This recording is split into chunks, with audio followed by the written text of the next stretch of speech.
Good morning, everyone. The New York City real estate market is beginning to thaw, presenting new opportunities for those ready to navigate its evolving landscape. Empowering success in this dynamic market requires adaptability, strategic insight, and a deep understanding of shifting trends. Private Exclusive Networks is a new tool being talked about in New York City real estate, offering buyers and sellers a competitive edge in a fast-moving market. Or are they? These invitation-only platforms give agents access to off-market listings, discrete transactions, and high-net-worth clientele who prioritize privacy and exclusivity. And women have become a driving force in real estate, breaking barriers and shaping the industry with their expertise, resilience, and innovation. From top-performing agents to influential developers and executives, women are redefining success in a historically male-dominated world. And with me today is one of them, Bess Freedman, CEO here at Brown Harris Stevens, and she says, in our business and in everything, reputation is essential. It's what arrives in the room before you do. How do we want to show up? Can we do this the right way? Our purpose is taking care of people, emotionally aligned and vested in the process. I know it opens something up and enlarges who we are, and that is what I love about our company. And she joins me today to discuss. But first, let me welcome my listeners and viewers from across the United States and all around the globe. I am Vince Rocco, and this is Talking New York Real Estate. So let's go behind the headlines and inside real estate, the state of our industry. Hey, it's Stephen Bailey from Roadway Moving and Storage. As an official moving partner of Brown Harris Stevens, we know that your clients deserve more than just a move. At Roadway Moving and Storage, we turn moving into an experience they will love. From specialized services to a white glove treatment, we've got it all covered. When you choose Roadway, you're choosing a peace of mind for your clients. Plus, our referral program is the most rewarding in the industry. Want to learn more? Shoot me an email at steven@roadwaymoving.com or visit roadwaymoving.com. Okay, everybody, we are back. And, for me, this is a very exciting show because our guest today is Bess Freedman, who is our CEO here at Brown Harris Stevens. I happen to think the world of her, but more than that, she's a very articulate woman. She's a woman executive in our industry, in our country, in our world, and she's always got, very deep and great insights. And so I'm looking forward to talking to her about market thawing, how the market is going today, talk a little bit about this private network controversy that's, out there in our real estate world here in New York City, and ending a little bit about women and executives in power in our country, in our industry, and how we can better accept and understand and appreciate everyone from their talent and their know-how. So good morning. Thank you for coming. Good morning, Vince. I always love seeing you. I love seeing you too. You're always high vibes. Thank you so much. It's true. Good energy. That's why I like being in this orbit. Feels good here. Yeah, I feel good here too. I mean, you guys have done a great job building this whole thing for us. This is like your studio, though, basically. I know. I tell everybody you have to make sure it's Vince Rocco Studio. Yeah, should be. Before you come in here. Anyway, let's talk a little bit about the marketplace because, as we talked a little bit about my observations before the show started, my observation is one agent, discussing what I see or how I feel about it. But give us, from your perspective, because you hear from managers, you hear from directors, you hear from agents, alike, what really is happening out there in the marketplace. And keep in mind, everyone, we've come from very, strong markets, overbidding markets to, the last 2 years of being sort of questionable based on a lot of factors. What are you hearing from your people and what are you seeing out there today? Well, I think there's a lot of different stories to the markets because every market has a different story. And I think in New York City in particular, it's a little bit confusing. We're starting to see a bit of a comeback. Things are improving. Deals are getting done. Open houses are packed in some places where things are priced right. And that's very good. So people are feeling, agents are telling me that they're busier than ever. The numbers are picking up. Written business is picking up. So that's all really good, and we've seen rates start to come down a little bit, but that's the New York City story. Connecticut story is a little different because there's a lack of inventory, but a very high demand market, same with Palm Beach and Miami and all of those things. And those are more discretionary markets, meaning, they're luxury, a lot of them. If you're buying in New York City, it's expensive. We know that. I mean, let's not kid ourselves. And nationally speaking, that housing market is really challenged because First-time home buyers can't afford homes. The prices are crazy. Inflation is high. Rates are too high. They can't get into the marketplace. And that's a bigger story, a bigger challenge. We have a lack of inventory in the United States. We need to be able to build more housing for people because I still think that owning a home, whatever it is, small, whatever it is the American dream. And I think it's a way to build economic security, intergenerational wealth. It's also a place for consumption where you can live and you go home and it provides shelter. And I always distinguish it from other investments like stocks or whatever it is that you believe in, crypto. There's all different things. But real estate to me is just sacred. And I'm not just talking my book. I'm saying it because it's me firsthand. You know, I've invested throughout my homes and it's been really beneficial. And I know people who've done the same thing. And so I think we have some challenges in the housing market. We have challenges, and they're always exemplified here in New York City, of course, because of the nature of, the city itself, the largeness of it. But talk a little bit about, your opinion on why we have this housing shortage, why sellers are still kind of reluctant to sell, because that really is what it comes down to. I especially work in a building that I've worked in for, 17 years that I sold from brand new, floor plans, blah, blah. And I'm always at least good for 10, maybe 12 deals a year in that building. And I've noticed over the last 2 years, that has cut way down, has pulled way back. I think I know why. Let me hear your opinion on why sellers right now, because everybody asks me the same thing. I can be walking around that building, which I do on a regular basis, and people say to me, Vince, I want to sell. Vince, I want to sell. But what's the but? Well, I think, look, let me just unpack it a little bit. The central nervous system of the housing market is supply and demand, right? That's the basics. We know that. And supply is challenged. Why? Why don't sellers want to sell? Because there's what we call the lock-in effect. And the fact that sellers have locked in these rates that are really low, the 2% and 3%. I was just talking to a panel about this the other day, and they're not going to list and sell unless they really have to. Right. And they're waiting to see. And so when they don't put their homes on the market, that holds back supply. And the demand issue, people still want to buy, but there's not a lot to choose from. Prices have remained high. Rates are higher than people would want. And so there's sort of, I described it in one time about, it's almost like when you were a kid at the dance and the boys are on one side and the girls are on the other, and like they're waiting to see who's going to get out there. It's been a little bit like, it's a little bit like that who's going to make the first move? Who's going to get out there? So buyers and sellers have been a little bit of gridlock in that way, but we're starting to see a little bit of a pickup, and sellers who have to sell will put their homes on the market, but the ones that don't, I know plenty of them are just like waiting because they've locked in something really incredible. And look, money is more expensive today. Yeah. And I don't think it's going back down to those numbers. I don't know if they will, but I agree. And, unless you have to move, as you said, they're not going to do so readily. Let's drill down a little bit, though, on pricing. So when somebody does decide they have to move, okay, we all know, and we've said this for years, okay, and I'm in this business many, many years, if something is priced well, it sells. Always. If something is not priced well, it doesn't sell. What is the education that we need to provide our sellers, in our conversations with them about pricing right? I mean, I have one listing right now out of a few of them that, we can come down a little bit, and we had that conversation up front. If after a couple of weeks we don't get any bites, we're going to have to come down just a bit. And it's always, okay, yeah. But then when you go back to them and say, but we need to do this, yeah, it becomes a little bit of a problem. Explain to our viewers and listeners why pricing correctly, even if it's not what you want, right, makes sense. I mean, it's so important to do that because you attract people, the most people that you can get in to see it. Yeah. Maximum exposure gets you maximum price, as an agent said to me yesterday, which is so true.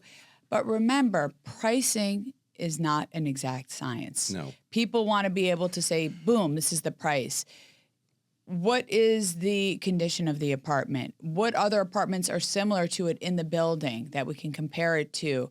What's the demand right now? Who's out there in the marketplace? So you have to consider all of that, and it's all steeped in human psychology. Markets are based in that, and so whether it's a recession or whether it's like a complete bull market, it doesn't matter. If you price something right, someone's going to come in there and they're going to bid it up. And so even in a terrible market, if I put something on the market at a undervalued price, people are going to, oh my God, look at this one bedroom. It's, last year it sold for $700. This lady's got on the market for $499. You'll have a line out the door and it will get bid up.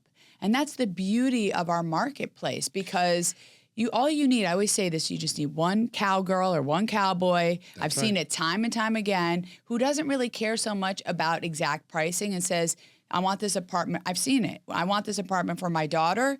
There's 10 people out the door. I'll pay XYZ to get it. I don't care. I'll blow away all the competition. I'll spend 10% more, 20% more, because money is nothing to me.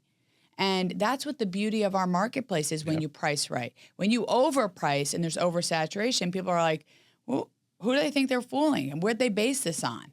So you want to price as best you can, and then the market is efficient and sorts it out based on supply and demand, comparables, what's going on, and where people are, People say it all the time, and it's very true. The market speaks.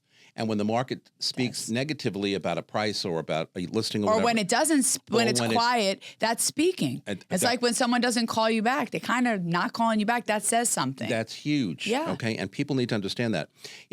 The market has really changed through the years, as we all know that. And in the 23 years that I'm in this, 22 years I'm in this business, I've seen so many ups and so many downs, ebbs and flows, whatever you want to call it. And people say to me all the time, but New York City is a marketplace where there are so many apartments and so many people wanting to move or needing to move or have to move or whatever. Why does New York City, feel the brunt of a bad housing market in general compared to, other places around the country? And, how do we kind of work through bad markets? I mean, we all know how to work through good markets, and bidding wars, please come back. I mean, it works really well. But how do we learn as agents and executives to weather the storm of a market that's kind of not in free fall, but like stagnant and frozen? Well, I don't think that we're in a frozen market, but I think whether it seems like, as I said, like recession type, bear or bull market, let's say, correct, transactions are what we care about, because whether somebody just got a new job or lost a job, whatever their situation is, it may be good or bad for them, we're there to shepherd them through it. So as an agent, you just want to be the person that builds trust with that person who just got married or is going through a divorce or, is growing their family, or they just lost a loved one. Whatever it is, we're not celebrating or whatever. We're there to help them with whatever their needs are. So really good agents know how to do that. And so build relationships with those people and say, oh, I'm so sorry, your mom passed away. Let me help you. Let me price this. Let me shepherd you through this difficult time. And I think that's what agents do. The market is not so important because people need to buy and sell always. That's not going to stop. That's a great segue into what my next question was going to be, because regardless of what the market is, right, good, bad, indifferent, flat, booming, there are those agents who have a capability of kind of working through whatever it is they need to work through and post numbers and post revenue and just seem to kill it on a regular basis. And a lot of my friends are in that category. As are you. And I'm constantly like, yay, yay, yay, yay. How do they do that? What is the differentiator between agents who can weather every market storm and those who really can't? There's a quality in those agents, and they're like Seabiscuit, in the way that they're like this. And you'll see, and I see it all the time. They're in the office earlier, focused, every day, available. I mean, real estate is similar to crypto in regards to, like, you always have to be available. The crypto market is always on. It never turns off. And real estate agents, professionals, are similar in that way. They have to always be available. And so they come in, they're prepared, they work harder. Even they're on vacation, whatever it is. You're always working. You're all in on it, and you called these little devices that we carry around. Yeah, all day long. I mean that can be bad too, because you have to take care of yourself. But those agents really focus on putting their clients' interests first, working really hard, understanding the inventory, showing up and knowing, oh, there's a garage in the building, and they have an assessment because they're redoing the hallways. Oh, this doesn't vent out. So there's big. No washer and dryer. Because the agents that go in there and they go, duh. Those agents, are going to take care of themselves. There's, you can be on a reality show and look cute or whatever, But the question is, are you showing up every day? Are you doing the hard work? Are you providing a value to the consumer to make them want to work with you? Because otherwise, you're not going to last. And so That is so true. And when I'm teaching, I say the exact same Yeah. thing. We have the same mind here we with do, this. Vince, you and me. I'm kind of like, okay, so anybody can show an apartment. Okay, anybody can show an apartment, right? course. And I always use the analogy: a 10-year-old can show an apartment, open and close cupboards, doors, what bathroom door, whatever. Of course. Anybody can do that. But it's what you just said. It's the taking the time, making the taking the attention, understanding what the building is all about. Understand, because what do clients do when they go to a building the first time? They ask all kinds of They questions. don't know. You're And they revealing don't things know. they don't know. Oh, on this corner, yeah, you have this, you have that. The building has this. They have challenges with this. Like, you're providing so much information. And remember, New York City, the majority of our housing stock that you can buy, 65%, give or take, they're comprised of co-ops, cooperatives, and then condos, and then we have a sliver that are townhouses. And so it also requires expertise. Joe Schmo can't just come here and say, okay, I'm buying that apartment. You have to give a financial portrait of who you are. You have to have letters. That's so true. It's a whole big Megillah. And so You have to have the knowledge. You have to have the expertise. You have to have, display some kind of value. If we're right. working together and you're my buyer and you look at me and say, wow, okay, he kind of knows what he's talking about. Therefore, I'm going to probably listen to him versus not listen to him, and on and on and on. Well, they're going to trust you because you've given them valuable advice and you've guided them throughout, and they rely on you. But the first time you break that or you screw that up, guess what? You're gone. You're gone. And that's not just with real estate. By the way, that's in any relationship. If you work with a lawyer or a friendship, when you have a friend who you rely on and you share information with, you build. I always say this, and I know people are sick of hearing, but trust is the stacking of small moments over time. 100%. It is the building of that. And when you mess that up, it doesn't mean there's not redemption. You can't forgive. But that's what our business is about, is you're building always. Like, you reveal stuff that maybe not get you the sale, but does the right thing by your client. No, you don't want to buy in this building because you don't like this and it has that and it has a noise, or they're going to build this building next door. And when you do that, they're like, this person really is looking out for me, not trying to pad their pockets. And that's what we have to, that's our focus. And again, leading me into the next question, transactional agent versus relationship agent. I mean, you just touched on every good quality of a relationship agent. And, you can see them when you're out there. When I'm out there sometimes, and we all know the boneheads out there, okay, the banana heads as I call them. We all know them. They're all over the place in every company. And you're kind of like, oh, this is going to be a wild ride or a wild experience, because they don't take to heart what you just said. Yeah. They don't look at the client. They don't value the relationship that can propel them into They're focused on outcomes. I've seen it a lot of times where agents are like, I'm going to do this deal and I'm going to make X. I'm going to do this deal and I'm going to make X. And I always say, stop. Focus on the how, on the why. Yeah, focus on the why and how you're doing what you're doing. When you do that, everything else will happen the way it's supposed to. Okay, so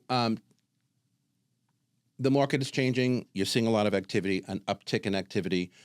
More deals being done, more transactions being written, closings, whatever. So that's the good news. Take us into the balance of this year. Do you feel that I know we don't have crystal balls, but do you see that that's continuing or will continue or not? I mean, I don't have an answer for that myself. No, nobody has an answer for that. But if we look at what's happening just today as we sit here, I think I read the papers this morning, and maybe there's some guesswork around a recession happening, maybe. And so if that happens, the housing market, it will be good for rates. So we'll see maybe more people getting into the market. Stock market, we had the biggest drop yesterday since, I think, in 2022. Yeah. And so we have this thing with the tariffs, which creates more uncertainty. So I would just say this: uncertainty is not necessarily good for markets, because people are on the sidelines, like those people at the dance, the boys and girls at the dance, waiting they're like, well, I don't know what's going to happen now. I remember that so clearly and vividly. That's I so do, funny. well, because I remember those dances. I'd be sitting there with my friends being like, oh, he's here. And like, who's going to go out there first to dance? She's cute. Yeah, she's cute, but it's who's going to make the first, who's going to blink. But I think that everybody's trying to understand what's going to unravel. We are certainly in for some lumpy, bumpy times, but we will continue to support people as they're buying and they're selling and they're renting. If we do enter a recession, which I don't know that will happen, I mean, the labor market is still strong. It slowed down. The last report showed that there's a bit of a slowdown, which could be a sign of something. Greg would know much more than I about that. But if we do enter a recession, we've been through them before, the housing market could potentially benefit because then rates will come down and sellers will sell and buyers will buy, and there'll be some sort of a pickup. And then, we always come back and figure it out. So we'll just have to see. It's hard to say. But last year was a very hard year in housing. So unbelievable. We've been through, post-global financial crisis. We've been through. Absolutely. Many. Yeah, the COVID. Yeah, 9/11. 9/11. Think of all the things that people are like, so we're resilient. We get through it. We figure it out. We have to navigate. We always are able to do that. We have to navigate. And as I say, I don't look like this on purpose. So we're going to take a quick break right now and come back with Bess Freedman, CEO here at Brown Harris Stevens. Talking New York Real Estate is just getting underway on this very busy Tuesday morning. Don't go anywhere. This beautiful set here at Studio 1873 is brought to you by the Everset. The Everset provides full-service staging and furniture rental solutions in the New York area. For more information, please visit us at staging.theeverset.com or email us at staging@theeverset.com to request a free proposal. So Bess, explain to us, how these things have come to play, what they're all about, and you used the term Trojan horse not too long ago. Yeah. If you want to explain to us really kind of what that means. Sure. Well, I think what we're seeing a little bit of, and look, we've had a lot of headwinds. We've had different changes in our agreements, which we're all working towards and figuring out, and different rules now that apply to the MLS, and even REBNY's adopted new rules, which is good. I think the more transparency, the better it is. More conversations we're having reveals things. It's very important. We want people to know what's going on. But there are companies that are doing things like a private network, and they're saying that this helps to test or pre-test the market. So listen, all of that, people should do internally things that they want to do, but I think you also have to be careful because sellers, if you're working for a seller, what's your fiduciary obligation? It's to them to put your client's needs first. It's not to drive up the price of your shares, right? So I'm critical of it and watching it because I think, it's sort of like it's frustrating because we have rules. We have a universal co-broke agreement that says that if you're going to list and market a property, like you have to share it with the community. And within why? 2 days or whatever it is. Yeah, Exactly. because think about it. There was a time, for example, in Brooklyn where there was no co-broking. It was a disaster. Big time. Because what does that do for the seller? Then, you want everybody to come in and see your apartment so that you can get the best price by the most qualified person. And look, we work with people who are like, look, I don't want it on the market. I'm going through a divorce, or I'm a high-profile person. Off-market, marketing is one thing, right? But we've always offered that, and Correct. we still do it because people who are high-profile and say, look, people know where I live. I want this very quiet. So we'll have a listing with them. We won't market it, but we'll call everybody, all the people that may have a potential buyer, and they'll get them in there. We want everybody to get in there because our obligation is to the seller. What this is seems to be something else, and it's like a 30-day sort of testing the market internally within one company because there's a discussion about that way there's no sort of days on market and no price drops. But how do you really thoroughly test the market that way? I don't know. Well, that's my thinking, and I don't believe in these networks. That's my opinion. I don't believe them at all. Based on what Bess just explained, that we have, gentle, nice, very workable, co-broke agreements. But when I read things like, it benefits the seller or it's benefiting the buyer or it's really, enabling agents to tap into higher wealth buyers and sellers, I just sit back and say, how? Well, it can't possibly. Well, you know what's because it's not out there en masse. Of course not. I mean, I had an agent come into my office yesterday, and I was laughing. I was like, I wish I had this on video. He was like, I love, for example, what, Compass is doing with their private portal, because I've gotten like 2 listings from this. He said, because what I say to the sellers, if I'm competing with Compass, is they only want to keep it in-house. I'm maximized. I got Douglas Elliman, Corcoran, Sotheby's, Adam Modlin. I want everybody to come in and see you because I want to get you the highest price. Why would you want to keep it? But, listen, that's a way of sort of getting business. But even by their own, what they say in their own memos is the majority, 94% of their listings sell on the MLS. So this pre-marketing thing, they're testing it and seeing how it works.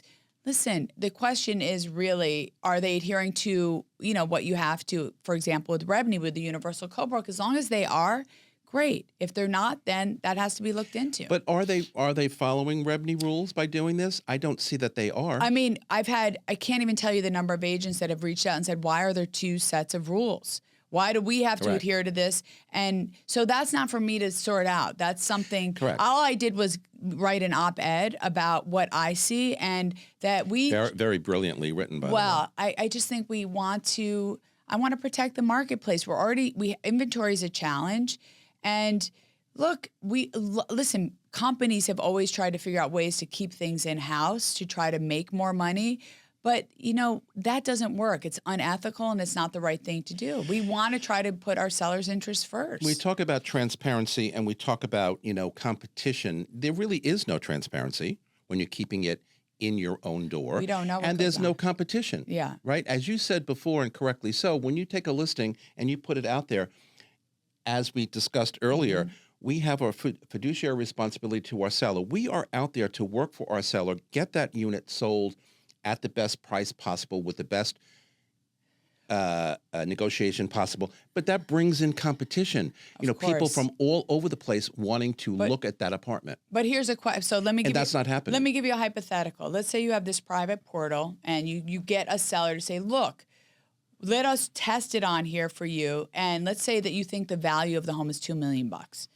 And you do the testing and another Compass agent within the portal says, I have a buyer who will pay $2.1 million. And that seller goes, wow, I think it was only worth $2 million. I'll do the deal. And they do the deal. What had happened? And so they're happy with that and whatever. Imagine they'll never, and here's the questions that they'll never know. This is the thing that they have to be aware of. Had they taken that listing and put it in the open market, that seller would never know that, let's say, a small mom and pop firm has a buyer that's specifically been looking for that. They didn't know about it, and they were willing to pay whatever it was to get that home. Maybe they would have paid $2.3 or $2.4. Is it the exception? Yes, but it happens. And what they're doing is they're betting on that versus exposing it to the full marketplace. And as long as sellers understand what they're doing and they're okay with it, that's up to them. But then the question is also this: when a Compass listing comes on the market, are we going, now was it tested before? What was the price? What did they do with it? What happened? So now everybody's scratching their head a little bit. I just don't know that it helps for transparency. It doesn't, my opinion, again. But I think, a buyer may look at it and say, oh, wow, it's something that's really not out there. So maybe, my agent has taken me to something that's really good and I might like it, whatever. But from a seller's perspective, I can't imagine a seller feels comfortable. And I was going to ask you, how as an agent would we pitch something like that where you're going onto our private exclusive network?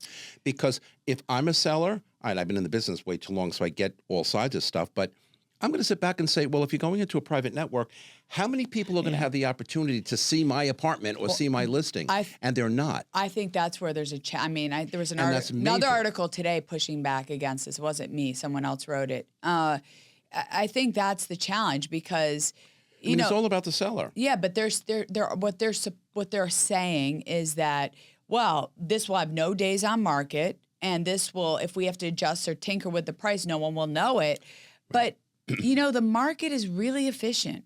If you put something on the market and you price it right now, and you're interested in really selling it, the market is going to respond accordingly. And, look, you guys, the agents, are the best people to go to understand what value is, because you're working with your buyers and you know what they're willing to pay or what they want. And so I don't know why you wouldn't want maximum exposure and work within the community, but it's just my opinion. Right. I just think it's doesn't fundamentally, it goes against the golden rule of putting your client's interests first. And agents, as fiduciaries of their sellers, are supposed to do that.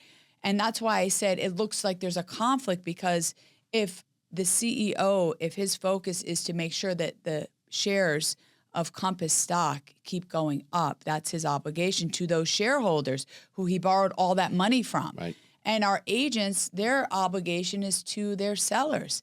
So that's their focus. So gotta be careful. But as I take it back to the agent level, because I'm an agent, and I'm more of a listing agent, through the years than a buyer's agent, although of course I do both, including new development, but listing agent. And if I can't get something in my own head, I kind of struggle with, well, how am I going to sell this to my seller? Like, hey, we have a new program out there. I'm going to put you on a private network and blah, blah, whatever. Well, how would you sell it? Like, how do you convince me? I've don't argued know. this with a few people. I said, please, I'm open, sell it to me. That's my point. And nobody's been able to sell it to me. I couldn't sell it to you either, because, and I think that's what I'm trying to get at. I can't figure out a way to really clearly sell that to a seller, because first of all, I don't believe in it, number one. And number two, it doesn't make sense. You have to be a really good talker. Well, I can be accused of being a really good talker. No, I'm just saying. But no, you're right. But still, you've got to have points in that negotiation or in that conversation that would resonate with the seller, where the seller would say, oh, okay, maybe he's onto something, or maybe this is a good thing. But if you're not standing in truth, it's very hard. I mean, have you ever tried to sell something is not? You're like when I try to get my kids to do things, like, it's it's hard, and so the reason why I personally couldn't sell it is because I don't believe it. In my opinion, I think it doesn't work, and I would be lying to my seller if I tried to push it. So it's something that it would be very hard to get behind. No, I totally agree with that. And again, I go back to, if I can't get it, meaning I don't believe in it or I just don't understand it, I'm not going to sell it well. No, it's just not going to happen. Of course, and I'm not. This is not about virtue signaling or saying we're taking the moral high ground. It's not any of that. In fact, I encourage innovation and creativity, and I love to see new ideas to make our industry better. Yeah. So I welcome Compass, every company, to do things that open our eyes, to do things differently. I love that, and I'm glad Compass is doing what they're doing in different ways. It's great.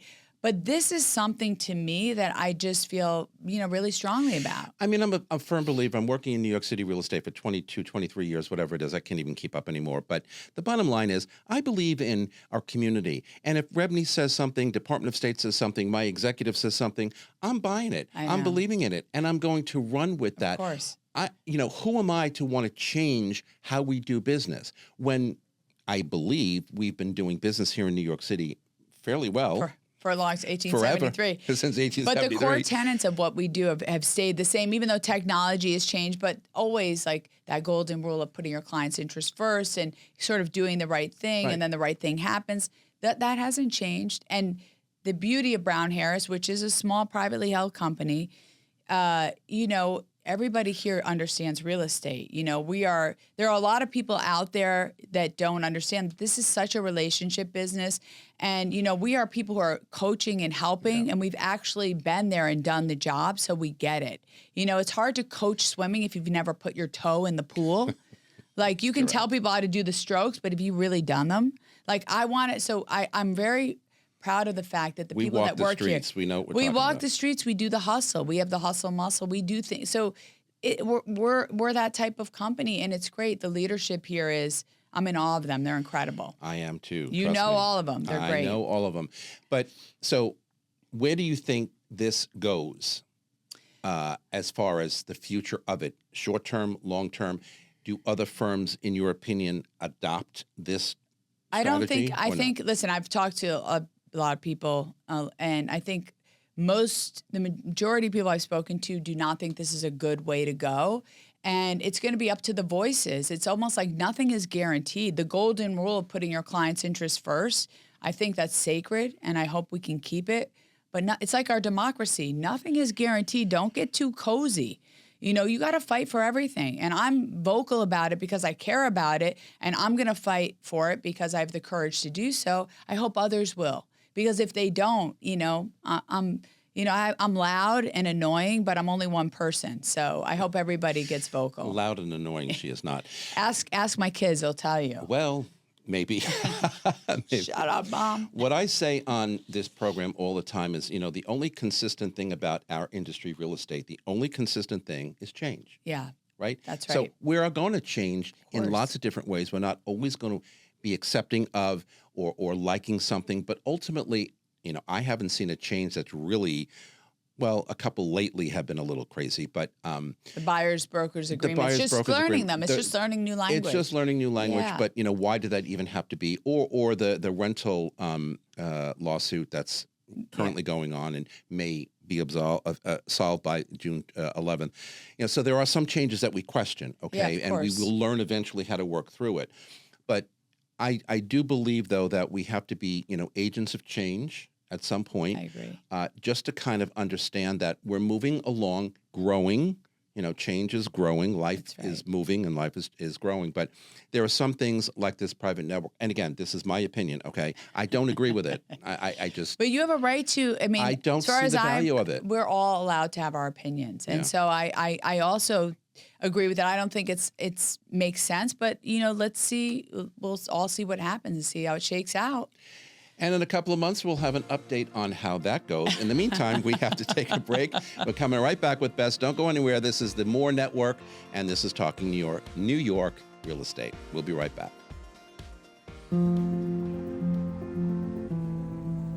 What do you really need to know about buying or selling a home? First, it's serious business.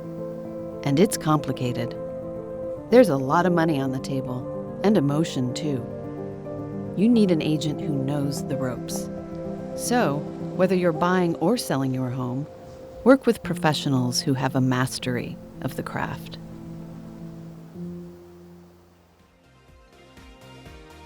Okay, everybody, we are back with Bess. So I want to talk a little bit about, you also wrote a great piece recently on women, women in our industry. And look, I've been in corporate America before I came into real estate, so I'm working many, many years, and I've worked for women, with women for years and years and years. And I have to tell you, and this is, my honest, sincere, thinking,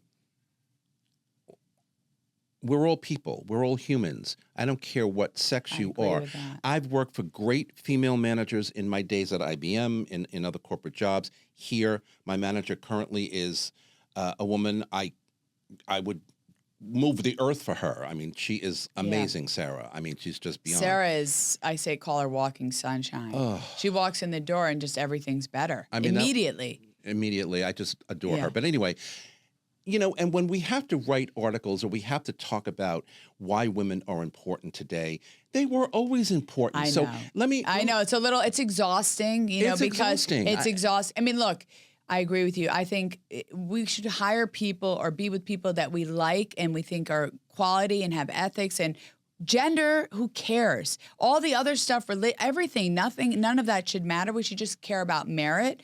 But there are facts. I mean, globally, women still make 20% less than men. And I get it. Look, you know what? Everything, it all takes time. And I think. But Bess, we've had so much time, Yeah.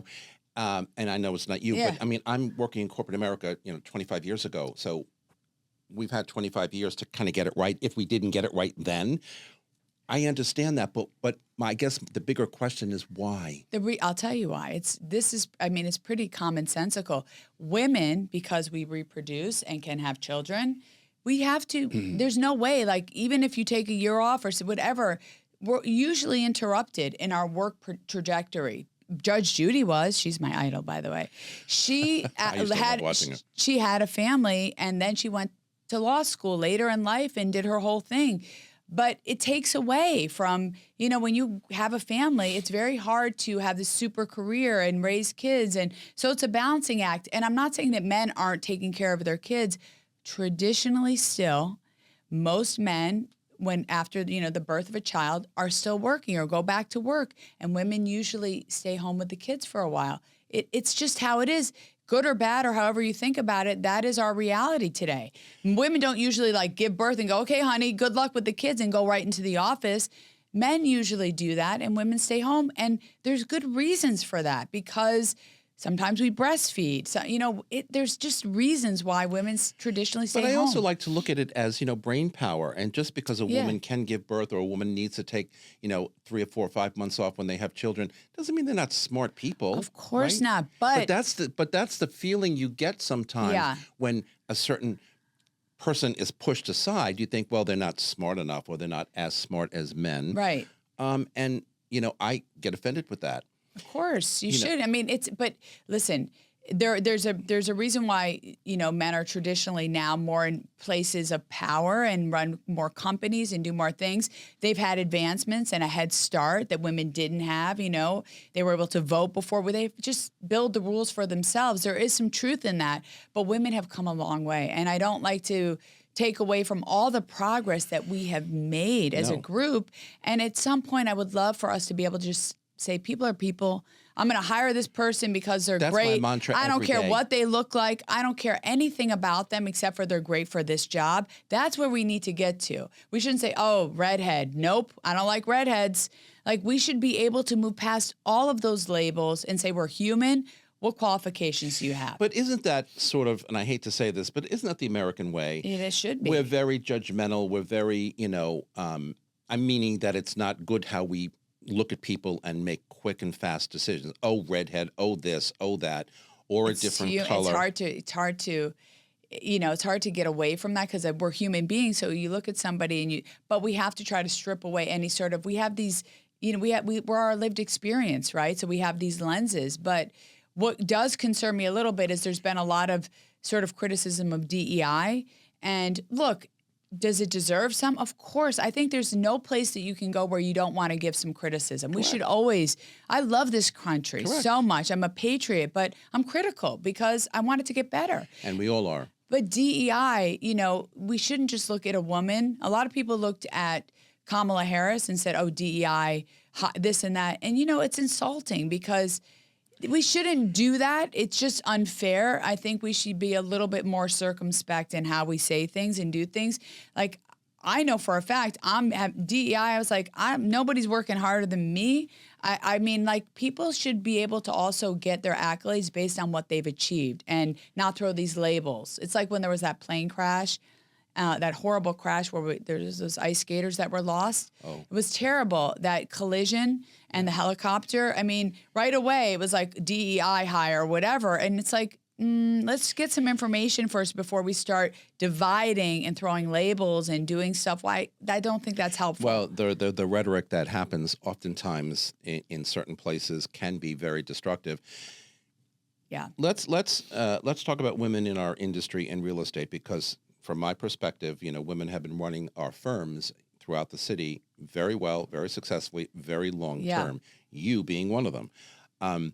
Why are women succeeding so greatly in the business of real estate, whether they're agents, directors, CEOs, whatever? Because they've done it for years now. They've done it well. And what I like to say or think is, well, if they can get it right if we can get it right in real estate, why can't we get it right anywhere else? Well, you have to remember, I mean, residential real estate is a wonderful home for women because why? Yes. The flexibility From it what you allows. said before. Right. Mhm. More than 60% of real estate agents are women. Sure. And I think because if they do have families, they can also work and juggle their careers and build. And women, not always, but can have a lot of EQ, emotional intelligence, know how to navigate, kind of not upset people. There's just skills I think that women have that work really well in residential real estate, relationship business. It's sort of, I think we thrive in that, and we're able to sort of juggle all things in real estate. And I think that's why you see a lot of, my idol, my mentor, Barbara Corcoran, who I think I was just thinking about her. She blew the doors open. Oh. But for her, I wouldn't be here. So many people wouldn't be here. And so And she was way ahead of her time, too. I called her the Madonna of real estate. She blew the doors open. She did it differently. She said what she wanted. And she built a space where women could exist, grow, and thrive. And we should all be thankful to her because we have this big space now in residential because of Barbara. She just got it right all across the board. She still gets it right. Still gets it right. I mean, love she's her. just an It was amazing her person. birthday yesterday, Oh, Barbara. was it really? Happy Yeah. birthday, Barbara.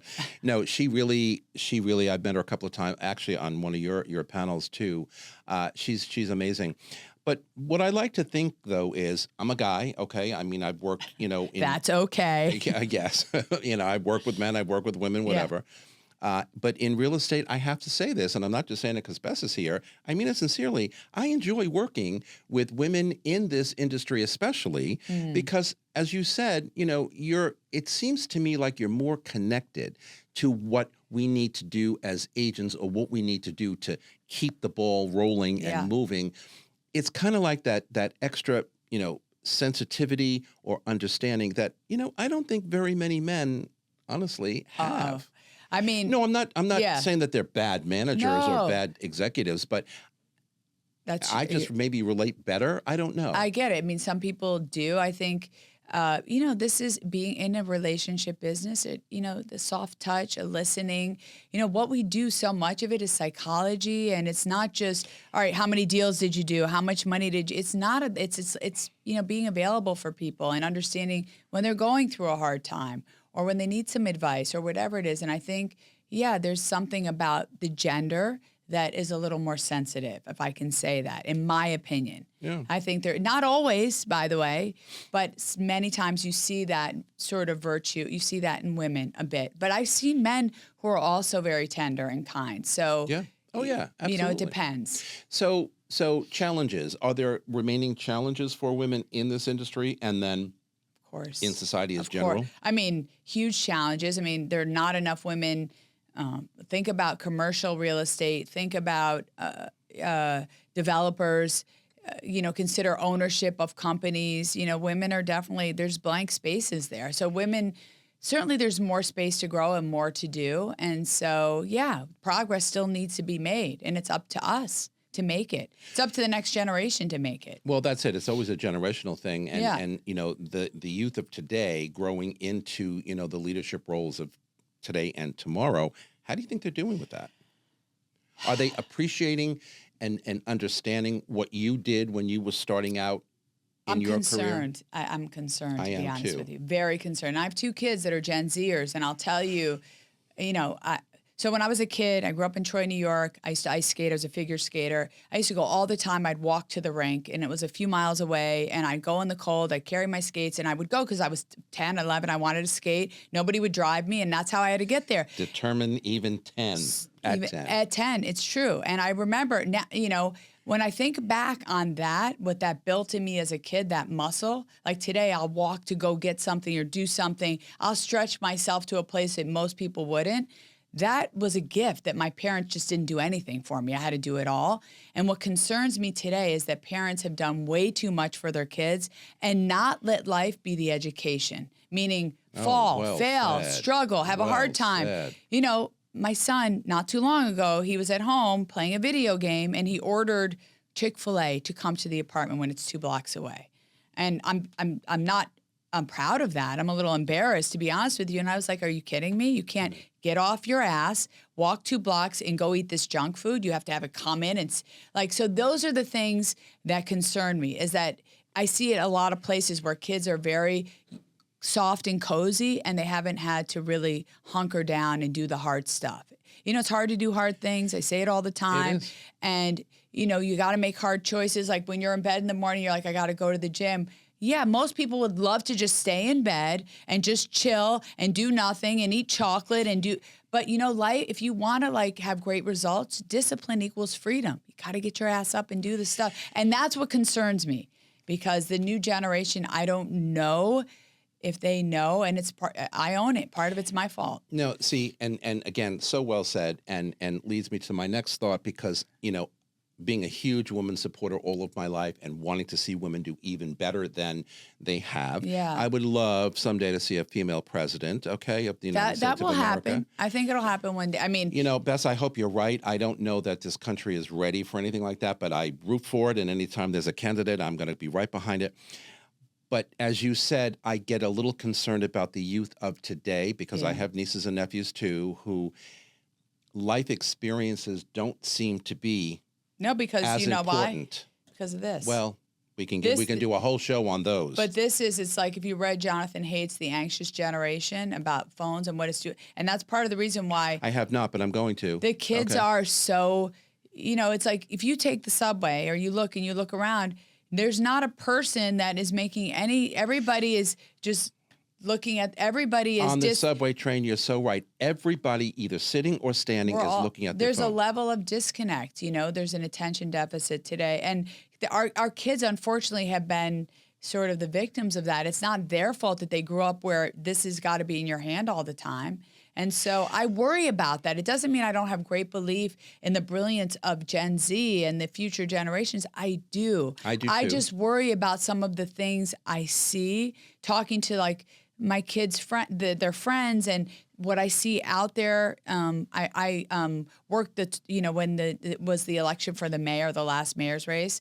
I worked that day at the poll booth, and I helped and did, and talking to kids and hearing what people have to say concerned me, Yeah, it's kind of like when you hear things like, that doesn't really bother me, or that doesn't, the one that really gets me, that really doesn't affect me. And I think, no, hold on. It does affect you, or it can affect you. I mean, again, I have nieces and nephews, and we can go, not only Gen Z, but we can go to the millennial. Well, the millennials are the unburdened group. Yes. Yeah. Sorry. Listen, I think people are people. I love them all. I just think that the best gift that you can give to your kid is to let them fail, let them struggle, let them have a hard time, let them have to pay their bills, let them, and I think we've protected them and we've hovered over them. And I had lunch with a guy yesterday who told me like his 13-year-old is like having lunch at some fancy restaurant and Ubering down there. And I was like, wow, what's he going to be doing at 17? Bess, I walk out of my apartment I'm not building kidding. sometimes to go to, come here early or go, do my real estate stuff early. And kids who live in my building, okay, I don't know, 12, 13, 14, whatever they are, they're standing there waiting for Uber cars and Lyft cars. And I'm thinking, get your 2 feet and your 2 legs moving. Walk to school. Walk to school, take the subway, do whatever. Who's paying for their Uber car every day to go to school? Really? And not to make myself look great, but if I wanted to, of course, I could like take a car or a cab to work. I don't live that far. I took the subway this morning. Yeah, me too. You know why I take it? It gets me here in 5 minutes. Me too. It's efficient, quick, and I don't get jostled around in the car, which gets me sick. And I like it because I can listen to music or a podcast. I was going to say, listening to music, of course. Whatever. I like to Bad Bunny's new album is great, by the way. Okay. Okay. But I'm just, I should have told Greg that when he was here. Yeah. He would not have liked the Bad Bunny. Benito is his name, by the way. And he's very cute. He would not like that. Okay. But no, you're right. I mean, but again, it's part of living. And back to the women in leadership roles who I believe will continue, should continue, and have to continue. But it starts at a very young age. Look at your own career. You are an attorney. You're worked in real estate. You're now an executive in real estate, CEO of a company. I mean, these things just don't happen without a lot of work, a lot of effort, a lot of want, a lot of desire. I want to change the world. I want to be very effective, right? Yeah. You want to kill it. You want to be out there and you want to kill it every day. Yeah, you want to you have to have some ambition and will, to do things and do the right things. And it's not about power for yourself. It's sort of like doing things the right way. And when you do that, success for yourself comes. It's not about, I want this big title. I want a lot of money. If that is the focus, you can get distorted. You have to try to think about. But you can also get that title and be ineffective, right? That's right. And not be good. And not do things, and then, you say at the end of the day, how did I do today? Did I do things the right way? Yeah. How will people talk about me when I'm not around? Well, I say that all the time because you're so right with that because people, I know I do what I do because I want to do it, whatever. I don't need anybody to write anything or say anything, but I know those interactions that I have with whoever it is, whether it's the guy in the deli to whoever it is, a person who I feel blessed that I'm able to share in that with people every day. And it's not that's all there is in life is those interactions. And seeing people where they are and, paying attention a little bit. That's it. That's all there is. That's all there is. But there's, like you said, even with the, getting back to the youth, I mean, it takes a certain something to understand that you've got to walk through life. One of my famous lines is, I've walked the earth a lot longer than you have. So I'm not saying I'm better than you. You have the experience. I have a little more experience than you do. So maybe you want to listen to what I have to say. You can put it in whatever box you want to put it in. Well, remind you. It's like I so many times I'm like, because my mom used to always, she still reminds me of things, and I'll go, damn it, she was right. You're always like, she knew exactly what she was talking about. If I can tell you how many times I had a penny for every time I go think back to when I was younger and I'd say, oh, Dad, just forget it. You're wrong. You're wrong. Whatever. We always think we know better, right? And so then funny. I think about it all these years later. He's gone, but I think about it all these years later and say, wow, Dad was right about that. But you have to remember and that, I didn't want to hear it. But you have to remember your parents are on your team. It's almost like it's like the speed limit. That's there for you, not against you. Like, meaning when you're driving, people they go really fast and you're like, and the speed limit was put there for you so you don't have a head-on collision and go too fast. People don't understand that most things your parents are there rooting for you. But when you're a kid, you're just like, you want to rebel. And you don't understand that your mom and dad. I know everything. We think we know more. And you want to be like, no, but all comes around. And usually we're always like, yeah. I always say to my mom, you were right again. She's, you got to listen. I hope my kids start starting to listen. My daughter always did, pretty much. My son's getting there a little bit. Little at a time. Little bit. Last question. So Yeah. what was the point of your article about women? What were you trying to get out there to the younger women today, the existing women who were in good jobs, whatever? What was the message overall? I think it was just that there's been incredible progress. And I'm really inspired by that. And I don't take it for granted, not a day. I'm grateful for the seat that I'm in and but I know I bring a lot to it. But at the same time, it's okay to have these two different contrasting thoughts. There's still so much progress that needs to be made, meaning we're not there. It's going to take time. It's going to till we get to a better place, but And we're that's always life. working towards it. But to not acknowledge the progress that has been made is unfair because hello, we're getting there. And I think we will continue to do so. And I'm inspired by all of that, really. Yeah, and it's called life. We learn, we live, we learn. It goes quick. By the way, there's a book called 4,000 Weeks that if you live to 80, you get 4,000 weeks in your life, and so remember, the 4,000 weeks is not a lot. So value 4,000 weeks is only 80? Yeah, if you live to 80, that's what you get. Oh, wow. If you think about it, you're like, oh boy, I don't got so many weeks left. I used to, that's what I'm saying. I used to say, I don't want to be 80. Oh, no, I don't want to be 80. As you older you get, you're like. Now I'm like, okay, I hope I get to 80. You're like, 80's young today. What do you mean? 80 is young. My mom is 91, and I'm like, I don't know if I want to be that old. Well, people are living old. They're living much older because of Yeah. all the things we know about medicine and what we do and how we take care of ourselves. We're not chain smoking anymore, as much anyway. On occasion. This is true. Yeah. All right, that's our show for today. Bess Freedman, I love you dearly. That was so much fun. And we will be right back with my thoughts for the week. Don't go anywhere.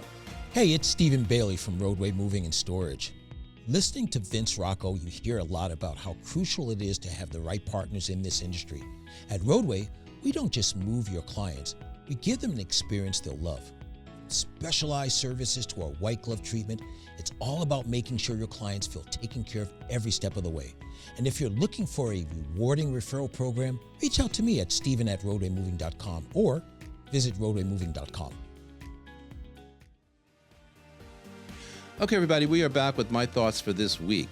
So navigating a tough real estate market in New York City requires resilience, strategic planning, and a deep understanding of current market conditions. With fluctuating interest rates, evolving buyer and seller expectations, and shifting inventory levels, real estate professionals must stay agile and informed.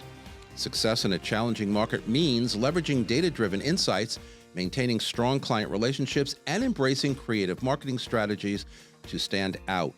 Networking remains crucial as connections can lead to off-market deals and exclusive opportunities. Additionally, adapting to new technologies such as AI-driven analytics can enhance efficiency and/or decision-making. By staying proactive, negotiating effectively, and remaining patient, real estate professionals can find success even in uncertain times. And that's our broadcast for today. Thanks to Bess for being here on set with me. You can follow me on Facebook, on Threads, Instagram, LinkedIn, Blue Sky, or TikTok at Vince Rocco. And Eleanor Roosevelt said, "The future belongs to those who believe in the beauty of their dreams." And from all of us here at Talking New York Real Estate and the More Network, to all of you all around the world, thanks for spending a part of your day with us. I am grateful, and I will see you next time. Goodbye, everybody.